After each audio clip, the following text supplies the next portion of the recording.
Hi, thank you for coming on the sizing journey with me. I really hope that I can give you a few pointers to get you started into really discovering the styles that elevate and amplify the way that you feel.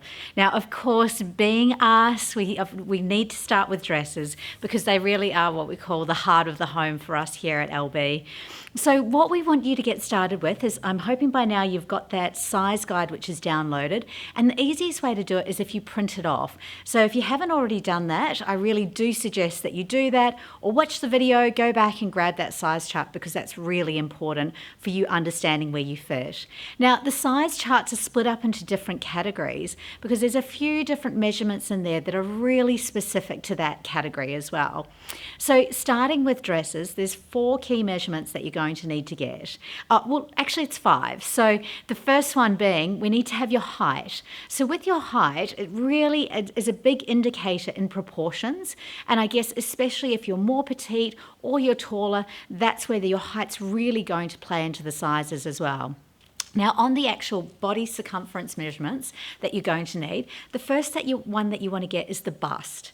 Now, with the bust measurement, you want to take that tape measure, and the easiest way to do this is to stand in front of a mirror and kind of look sideways into the mirror. Because what you can do is you take that tape measure around you, you sort of want to pull it firmly but not tight.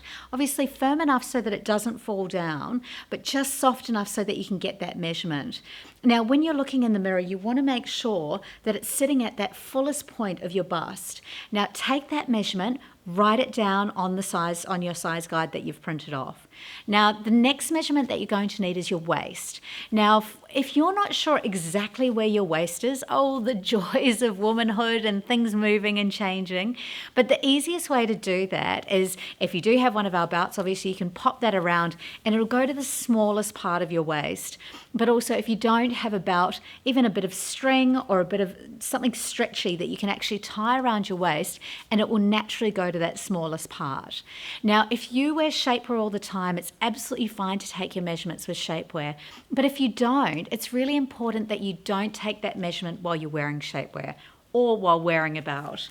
So you're going to take off your belt, I'll just put that over one shoulder so naturally, and then you're going to pull that tape measure around your waist again. We're taking it to that smallest section. You want it firm enough so that it's not dropping down or moving up, but not too tight, not grabbing that tape measure in. Then write that number down.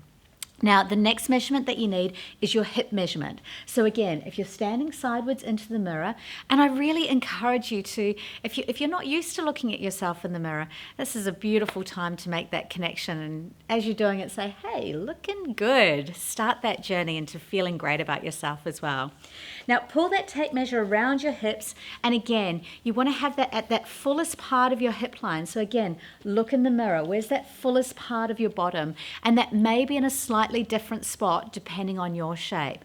Write that number down. So those are the measurements that you're going to need to get started. There is another measurement that we talk about, which is the nape to waist measurement, which is a little bit trickier. So I'm going to come back in another video to get you started on that. But I think those first measurements there are the ones that are really going to get you started. Now, with your size guide, pull it out and literally circle the numbers that you see for the bust, waist, and hips and where that falls. Now, that's going to start giving you an idea of not only your body shape, but also as well what dress size is going to work for you.